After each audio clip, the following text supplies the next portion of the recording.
My mother told me life's tough and abandoned me until she learned I was a millionaire. She never needed me until she needed my money. Then I exposed the truth she hid for years. When I was 10 years old, I stood barefoot in the driveway, soaked to the bone, my backpack sagging from the rain as I watched my mom's red minivan disappear around the corner.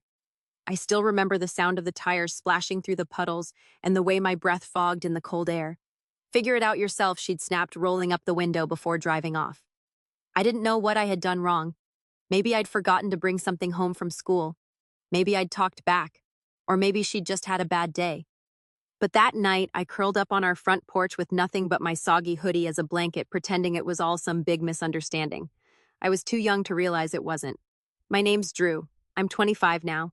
I live in a high-rise condo downtown with floor-to-ceiling windows and heated floors, things I used to think only existed in movies. I've built a quiet, comfortable life, one where no one raises their voice or slams a door and no one tells you you're the problem every time they lose their temper. People always talk about how they wouldn't be where they are today without their parents' support. I wouldn't be where I am today because of my mother. Not in spite of her, because of her. Back then, I didn't understand what was happening. I just knew I wasn't like the other kids at school. When my classmates' parents picked them up, they got hugs and snacks. I got silence, or worse, sighs of annoyance. My mom, Jenna, was what you'd call appearance-focused. She wanted everything to look good from the outside. We had nice clothes, a decent house. She always made sure our front yard was trimmed and neat. But inside that house, it was cold. Not just in temperature, but in spirit. She didn't believe in babying me. That was her phrase. Life's tough, Drew. Better learn it early. She'd say it when I came home crying because I got pushed around at school. Don't let them see you cry. She'd say it when I got sick and asked for soup. Your legs work, don't they? And she said it that night in the rain. Figure it out yourself. Then she drove off like it was no big deal. That was the first time I ever really felt invisible. Not just ignored, but like I didn't matter at all. I was a kid who had to parent himself, who learned not to ask for help because the answer was always no. I stopped telling her when I needed things. I found a way to get them myself. I started skipping lunch at school and saving the money she gave me so I could buy extra notebooks, pencils, even socks. I'd clean my own clothes in the bathtub when she forgot to do laundry. At some point, it stopped hurting. It just became normal. My dad gone before I could say the word. She told me he wasn't cut out for responsibility, whatever that meant. I used to imagine he was some kind of secret millionaire who'd one day come back and rescue me. The truth. When I finally learned, it was less cinematic. He was just a scared kid who married the wrong woman and ran the first chance he got. No letters, no birthday cards, just vanished. By the time I was a teenager, I'd stopped hoping for anything from either of them. Jenna started dating a man named Keith when I was 13. He moved in after just a few months, and from day one, it was clear that I wasn't part of the picture. Keith was a wannabe tough guy, one of those men who thought sarcasm and bullying made him alpha. He'd laugh when I walked into the room. Look at this little princess. He'd say if I wore anything that didn't scream tough. Once I wore a hoodie with a book quote on it, and he said, "That's why you ain't got any real friends, Drew. You'd rather read about life than live it." Jenna didn't stop him. Sometimes she'd even smile. I think she liked having someone else put me down, made her feel less alone in the way she saw me. The day I turned 15, I came home from school to find my bedroom half empty. Keith had redecorated, said I was too old for baby furniture, and threw out half my stuff, including a box of notebooks I'd written stories in since I was 11. Jenna told me not to be dramatic. I remember standing in that doorway, staring at the empty space where my desk used to be, and feeling something harden in me. That was the day I stopped speaking unless I had to. I went quiet, focused. I started working at the local library after school, saved every cent. College. I applied for scholarships in secret. Worked 2 part-time jobs during summers. I got into a great university 2 states away. I packed up my things in silence. And the morning I left, Jenna barely looked up from her coffee. Don't flunk out was all she said. I didn't. I graduated top of my class in computer science, got a job at a promising startup, and worked like my life depended on it because for a long time it had. After 4 years, I launched my own software company. 2 years after that, it got acquired. I became the youngest self-made millionaire from our state. According to one of those local puff pieces, I didn't talk about my family in interviews. Most of my employees didn't even know I had one, and I hadn't heard a word from Jenna in over a decade until 3 weeks ago. I was in the middle of a meeting when I got a notification, an email from an address I didn't recognize. The subject line was, "Long time Drew." I clicked it out of curiosity more than anything. It was short, just 1 sentence. "Hey honey, since you're rich now, we need a place to stay. Keith lost his job. Can we move in with you for a while?" I stared at the message for a long time, unsure whether to laugh or feel sick. There was no apology, no warmth, just expectation like nothing had ever happened, like we were just family. That night, I poured a glass of wine, sat by the window, and read the message again and again. All those memories came flooding back. The rain, the porch, the silence, the years of pretending I didn't matter. And now she wanted in. She wanted comfort, shelter, warmth, the things she never gave me. I opened my laptop. My fingers hovered over the keyboard. And then I started typing. I didn't reply to her right away. Instead, I just stared at the blinking cursor, feeling this strange mix of anger and disbelief crawling up my spine. After 15 years of silence, not a birthday text, not a single word during my graduation, not even a like on the public article announcing my company's acquisition, she came out of the woodwork asking for a place to stay. As if we were just long-lost pals catching up, as if the past didn't exist. But what really gnawed at me wasn't just her nerve. It was how casually she'd said we, as in her and Keith. The same man who once held my college acceptance letter up in the air like it was some joke and said, "Bet this school lets anyone in if they took you." The same guy who used to unplug the Wi-Fi when I had online homework because he needed bandwidth for Call of Duty, and now they wanted to live under my roof. Still, I didn't answer. I waited. A few days later, I got another message, this time on Facebook. My mother had created a brand new account complete with a profile picture of her and Keith smiling on a beach. The message read, "Hey sweetheart, just wondering if you saw my email. Keith and I are going through a rough patch right now. We'd really appreciate a little help from our successful son." The heart emoji was the cherry on top. She hadn't used that word son since I was a teenager, and even then it was more of a legal designation than a term of endearment. What followed over the next week was a slow trickle of manipulation wrapped in faux affection. She began posting on social media pictures from my childhood, old photos of us at the park, or me at school, plays with captions like, "So proud of the man my little boy has become, and Mama always knew you'd do great things." People I hadn't spoken to in years started commenting. Some even messaged me, "Wow, I saw your mom's post. She seems so proud of you. She told us about what you've done. That's amazing, man." I wanted to scream because none of it was true. She wasn't proud. She didn't even know what I'd done. And suddenly she was playing the role of loving, supportive mother to anyone who'd listen. I knew exactly what she was doing, crafting a narrative. One where I was the cold, ungrateful son who'd left his poor mother behind. The one who didn't return calls. The one who had changed. And I hated how easily people bought it. Then the real manipulation started. A call from my childhood neighbor, Mrs. Doyle, popped up on my phone one morning. I hadn't heard from her since high school. She was one of the few decent adults in that neighborhood, the kind who brought cookies over during holidays and slipped me a $10 bill just because. "Hi, Drew," she said softly, her voice still warm but cautious.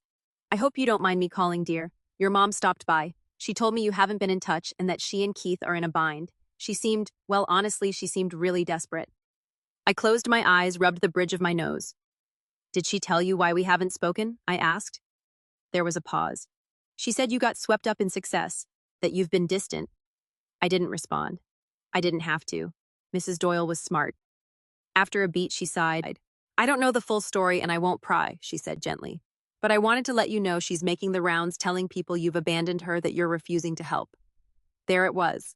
She wasn't just trying to get into my house. She was laying the groundwork, turning the town against me little by little in case I said no. She was planning to guilt me into saying yes by creating a crowd of sympathetic voices around her. And I knew how this would go because she'd done it before. Back when I was 16, I got into a summer program for kids interested in engineering. It wasn't fancy, just a couple weeks at the local university tinkering with circuits and coding basic programs. I was thrilled, but there was a $400 participation fee. Jenna refused to pay it. "Who do you think we are, the Rockefellers?" she said. "Go mow some lawns." I did. I mowed every lawn I could find, saved up just enough, and submitted the payment the day before the deadline. A week later, I overheard her on the phone with a coworker bragging about how she always encouraged my academic interests. "Had to pay out of pocket for this summer thing," she said. But anything for my son, that was her game. Public generosity, private neglect. Now she was doing it again. Only this time, I wasn't 16, and she wasn't just lying for ego, she wanted in. The next blow came from an unexpected place. An old high school friend, Marcus, messaged me out of the blue. "Yo, man," he wrote, "weird question, but is your mom okay? She just added me and said she's been trying to reach you. Said you're too busy for family now." I wanted to throw my phone across the room. Instead, I calmly wrote back, "Do you remember sophomore year when I missed 2 weeks of school?" "Yep, that's because Keith broke my wrist and she didn't take me to the hospital until the second week." Said it was probably just a sprain. Silence then. Holy crap. Exactly. But it wasn't over. The next week, she sent a handwritten letter delivered to my office on company letterhead, sealed with a heart sticker. The receptionist handed it to me like it was something important.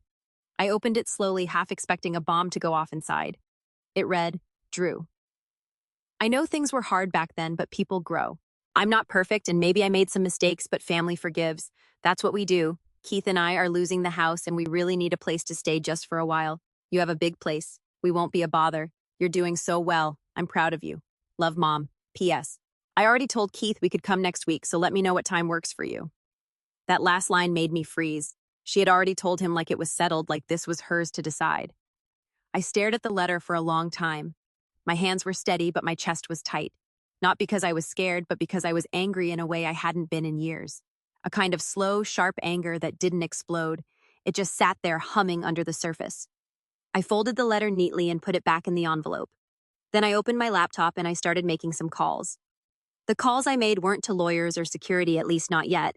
I reached out to a couple of people from back home, the few who still had some real connection to that world.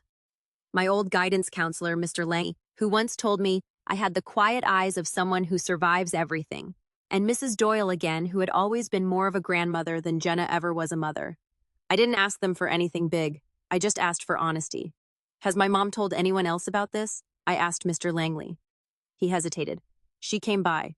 The school Drew said she was looking to volunteer or maybe speak to the students about how she raised a tech prodigy, even dropped your name in the front office. My stomach turned. And that was just the start. By the end of that week, I got a message from my company's head of HR. Hey, Drew, not urgent, but your mom came up. Apparently, Jenna had sent a public message to our official LinkedIn page.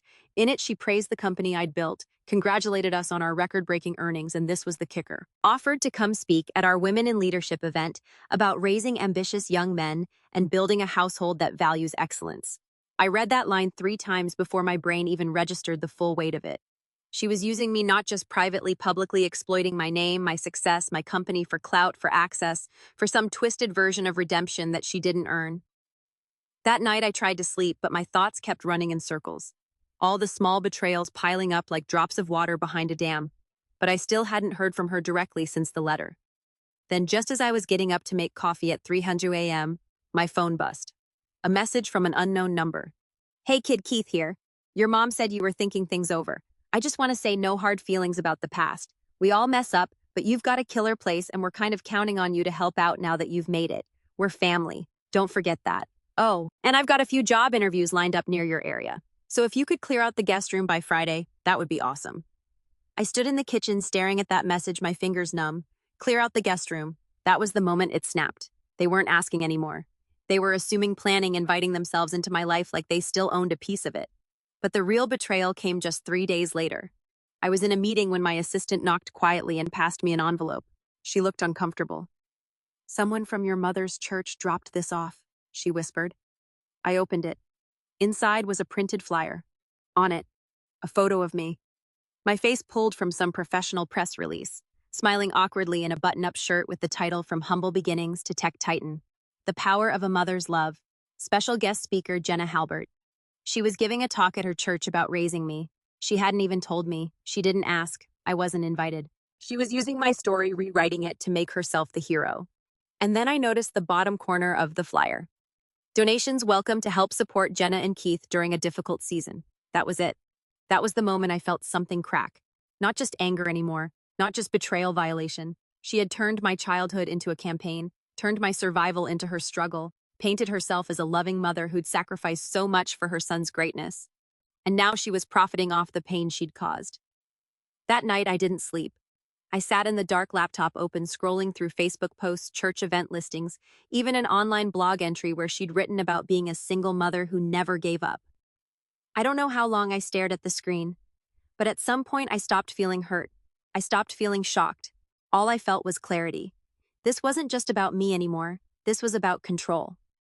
Jenna had always needed to own the narrative, control how people saw her, how they saw me. And now that I was out of reach, she was trying to seize it back. Smiling in public, lying in private, always justifying the past with a few flowery words in a carefully chosen photo. But this wasn't her story anymore. It was mine, and I was about to take it back piece by piece. The very next morning, I received a voicemail from an unknown number, a woman's voice, kind, concerned. Hi, Mr. Halbert. My name is Sharon. I'm the coordinator for the annual Mothers Who Inspire charity event. Your mother has been nominated this year, and we'd love to get a quote or brief statement from you about her influence in your life. We think it would mean the world to the attendees. I didn't delete the message. I just sat there and smiled because at that point I knew exactly what I had to do. I didn't respond to the event coordinator. I didn't call the church. I didn't post anything online. I stayed quiet because that's what I had learned to do all those years ago on that porch, shivering in the rain with no one coming to let me in. Silence wasn't surrender. It was observation. It was preparation. And right now I needed to see how far Jenna would go. But while I waited, something else crept in. Something I hadn't expected. Doubt. Not doubt about the truth or what I had been through. No, that was burned into me like a scar, but doubt in myself. And whether all these years of independence had truly unshackled me from her. Because the deeper she dug into my public life, the more she tried to rewrite our story, the more I realized how little control I had over how the world saw it. I'd worked so hard to escape her to become my own person. But now I felt like I was losing control again. My image, my name, my history, everything I'd built was being coated in a thin layer of her fiction. And it hurt more than I expected because for years I thought I didn't care. I thought I'd buried it all. The resentment, the pain, the unmet need. But watching her stand behind a microphone and pretend she was the reason I'd made it. While people clapped and cried and dropped money into a donation basket, it reopened everything. I didn't tell anyone what was happening. Not my assistant, not my closest friend Simon, who I'd met in college and who once offered me a room in his apartment when I couldn't afford rent. Not even my therapist, who I'd quietly stopped seeing a few months earlier because I thought I was past all that. Instead, I pulled back, skipped a couple meetings, turned down a speaking engagement. For the first time since I started my company, I felt untethered, not panicked, not dramatic, just disconnected. I spent a whole weekend sitting in my apartment blinds, half-drawn, rereading that flyer, and Jenna's social posts like they were evidence in some cold case, as if seeing it enough times would make it feel less surreal. Then came the photo. One afternoon, I was flipping through my phone when I saw that I'd been tagged on Facebook. It was a picture from the Mothers Who Inspire event. Jenna standing at a podium holding a bouquet of flowers, smiling like a saint. Behind her on the projector screen, a childhood photo of me, 5 years old, missing front tooth, standing in front of a birthday cake with her behind me, hands on my shoulders. The caption underneath read, "Behind every successful man is a mother who believed in him first." Thousands of likes, dozens of comments. "So beautiful, Jenna. You raised him right. Such a strong mother. Bless you." Tears in my eyes. What a journey. I dropped the phone on the floor and walked into the kitchen. I don't even remember what I did. Maybe I opened the fridge. Maybe I just stood there. All I know is my hands were trembling. It wasn't just the lie. It was how loved she was for it. How believable it all looked to anyone who didn't know better. For a moment, I even questioned myself. Was it really that bad? Maybe I was exaggerating. Maybe she did care in her own way. And then I remembered her voice in that car at age 10. Figure it out yourself. I remembered the bruises I had to explain away at school. The nights she locked her door while Keith stomped around the house drunk. The birthdays she forgot because she was busy with a new boyfriend. The graduation ceremony I looked out at hoping she was in the crowd only to find an empty seat. No, I wasn't exaggerating. This was the truth. My truth. And if I didn't do something, it would disappear under the avalanche of her fantasy. But I didn't confront her. Not yet. Instead, I did something I hadn't done in years. I drove back home. Not for her. For me, it was a quiet 3-hour drive. The suburbs where I'd grown up hadn't changed much. Same cracked sidewalks, same overgrown bushes lining the street corners. I parked a block away from the old house because I didn't want to be seen. I walked past it slowly. The house was still there. Same beige siding and sagging porch, but it looked smaller now, less intimidating. The fortress of my childhood had become just another worn-out home on a quiet street. I stood across from it for a while, watching the curtains shift slightly, like a ghost was moving behind them. Then I left. That night, I checked into a modest motel off the highway. I didn't need anything fancy. I just needed space to think. For hours, I sat with a pen and a legal pad and wrote everything down. Every incident, every memory I could summon. Not to dwell, not for pity, for proof. I was going to fight back. Not with fists, not with rage, with the truth, but not yet. I still needed to be quiet a little longer. Still needed to gather more because Jenna had been telling stories her whole life. It was time I told mine.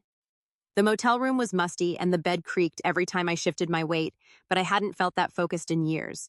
Writing everything down. The rain, the porch, the broken wrist, the forgotten birthdays was like stepping outside of my own skin and watching my life with clarity for the first time. It wasn't just journaling, it was inventory proof, a record of what really happened unfiltered by her soft, smiling lies and curated stories. When the sun rose the next morning, I'd filled half a notebook. My hand HD, but my mind was sharp. The first thing I did was reach out to an old friend of mine from college, Rena. She had gone into investigative journalism covering everything from corrupt school boards to shady nonprofits. Rena had always been curious about my past back in our sophomore year. She once asked why I never brought my parents up during breaks. I brushed it off back then, but now I was ready to talk. I called her. No texts. I wanted to hear her voice. Drew, she answered. Wow, it's been forever. We caught up for a few minutes and then I said, I have a story about my mom. I think it's something you'll want to hear. There was a pause. Is this personal? She asked.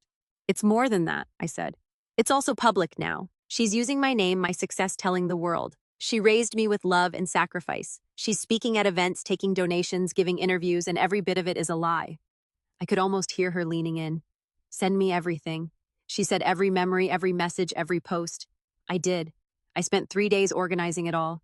Photos, school records, screenshots, even a copy of the ER visit from when Keith broke my wrist. Reno was methodical, professional, but also quietly furious on my behalf. I could hear it in her messages. She didn't say it outright, but I could tell she wanted justice almost as much as I did.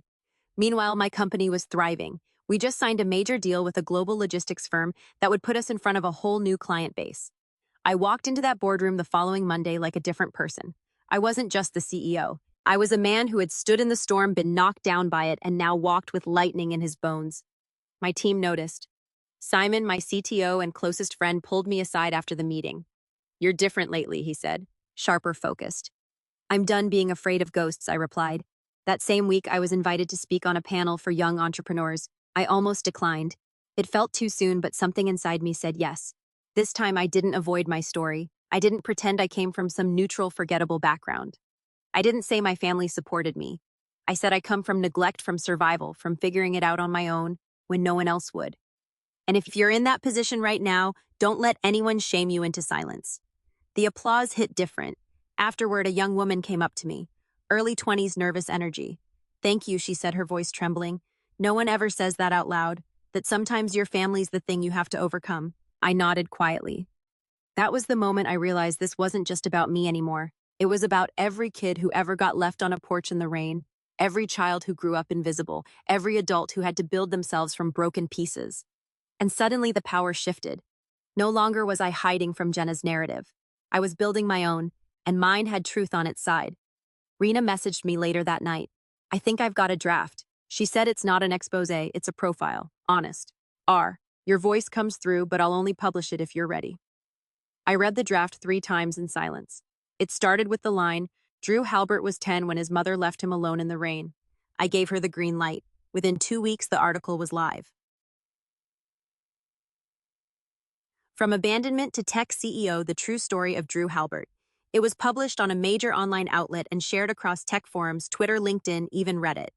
The piece didn't mention Jenna by name, but it didn't need to. The timeline, the events, the words, they all painted a clear picture. The response was overwhelming. Thousands of messages, some from strangers who had walked the same path, some from reporters asking for interviews, some from foundations wanting to partner on mentorship programs for at-risk youth. And then came the one that made me stop cold. A message from a man named Alan Pierce. I think I'm your father. He explained that he had read the article and recognized the names, the town, the timeline. He'd left when I was too young to remember, he said, and Jenna had never let him back in. He didn't expect anything, just wanted to say he was sorry that he'd made mistakes, but he never stopped wondering. I didn't respond immediately. That door had been shut so long I wasn't sure if it could open again.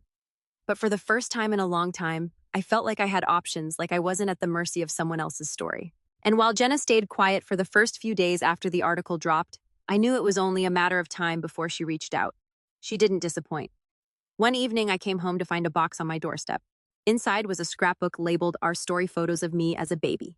Preschool drawings, report cards, clippings of my article printed and highlighted, sticky notes in her handwriting on almost every page. You used to love this toy. I cried when you won that award. See, I was always there. At the very back of the scrapbook was a folded letter. I didn't open it. Not yet. Because I knew exactly what it would say. She wasn't going to apologize. She was going to rewrite to double down. And I had a feeling the worst was still coming because Jenna wasn't the type to go down quietly. And I wasn't the boy on the porch anymore. I didn't open the letter that night. I left it untouched on the kitchen counter, staring at me like a snake coiled inside paper. The scrapbook stayed too, spread open on the coffee table like a desperate monument to selective memory. But I already knew what it was. Her version of the truth rearranged into a glossy photo album. A tactical move. And that told me everything. She wasn't backing off. She was doubling down. Jenna hadn't contacted me to reconnect. She had contacted me to reclaim me. She saw my success as hers to manage, my story as hers to own. And now that I'd put the truth out there publicly, she was preparing to fight back.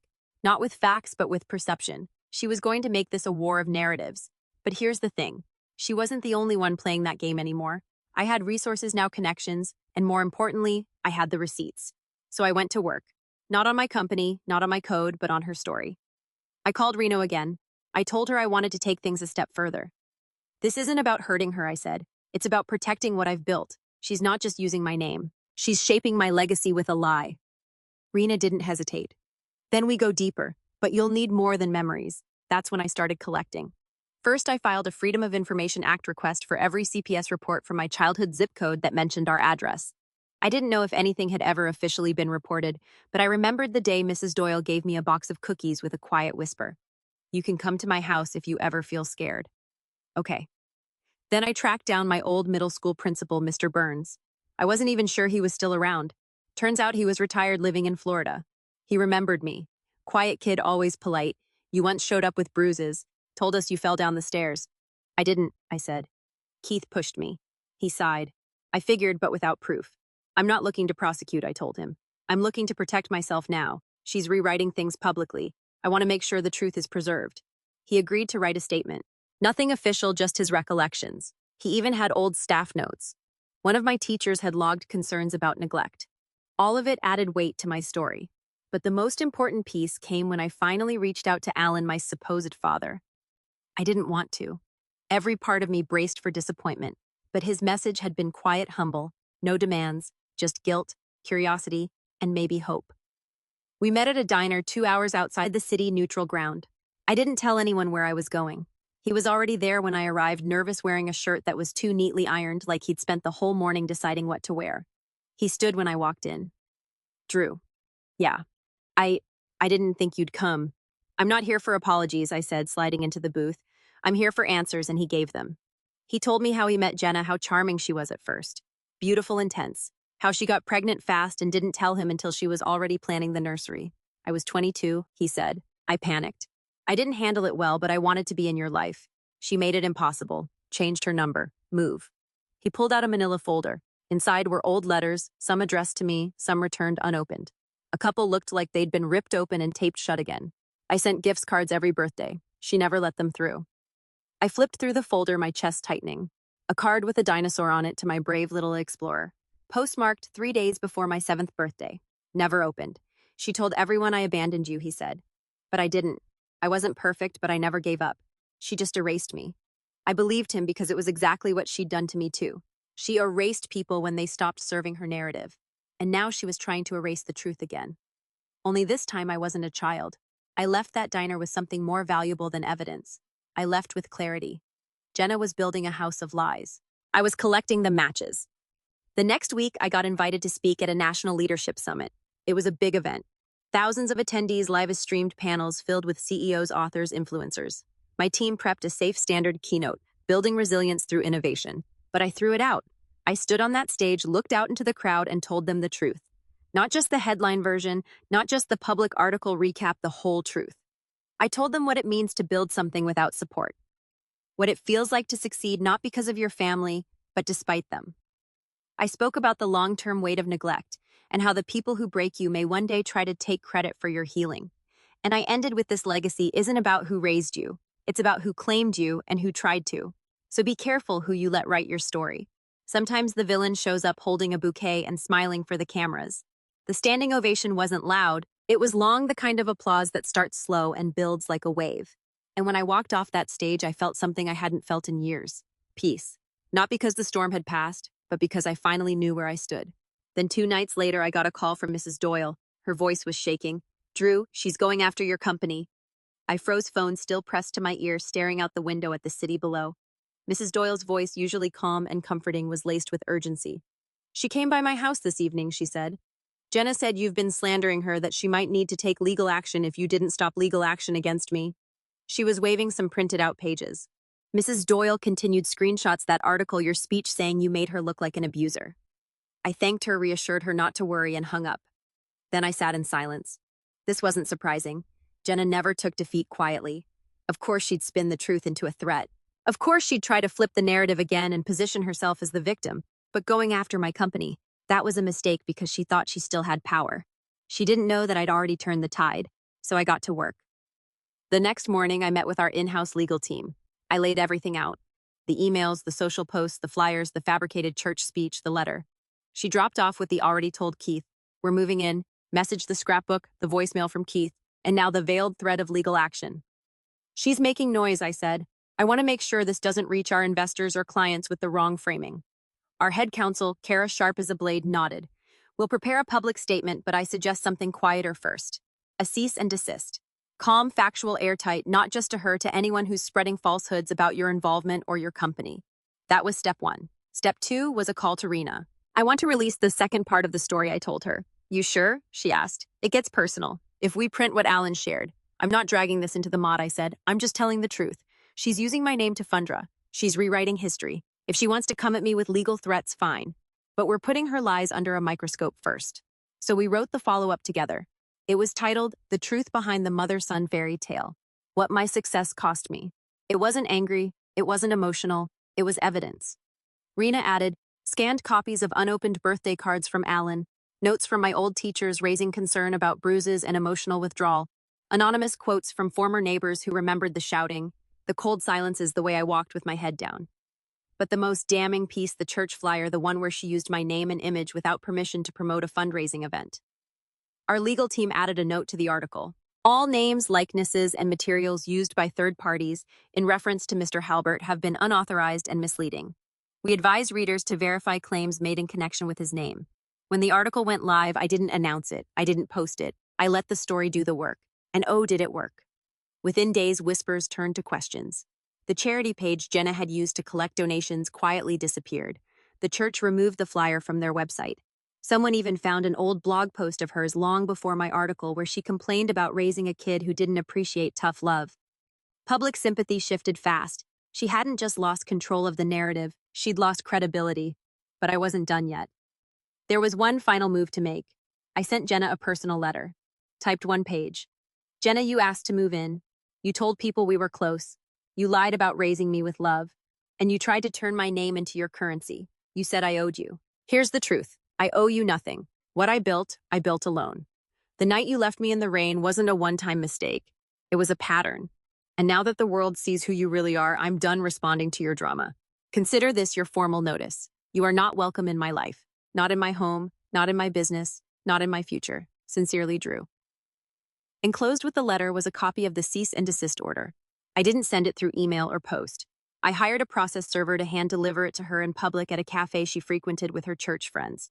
I wasn't there, but I heard from someone who was. Apparently, when the server called her name, she smiled and waved like a celebrity being recognized. When he handed her the envelope, she looked confused, then stunned, then furious. But there was no scene because no one likes an idol with cracked paint. In the days that followed, Jenna went quiet. Her social media was scrubbed. No more posts about me. No more proud mom quotes. Just silence. Keith tried once to reach out.